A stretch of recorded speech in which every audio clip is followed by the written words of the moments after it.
ലോകധ്യക്ഷായ വിദ്മഹേ ധാനധ്യക്ഷായ ധീമഹി തന്നോ കൂർമ്മ പ്രചോദയാത്.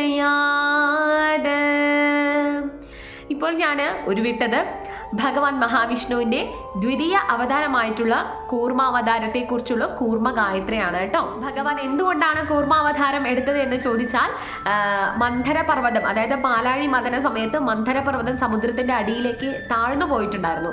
അപ്പോൾ ആ ഒരു മന്ധരപർവ്വതത്തെ സമുദ്രത്തിൻ്റെ അടിയിൽ ചെന്ന് പൊക്കി ഉയർത്തി മേലെ കൊണ്ടുവന്ന പിന്നീട് ആ ഒരു പാലാഴി മദനം നടക്കുന്നത് ഭഗവാന്റെ കൂർമാവതാരത്തിൻ്റെ മുകളിൽ നിന്ന്, മന്ധരപർവ്വതത്തിൻ്റെ മുകളിൽ നിന്നുകൊണ്ടാണ്.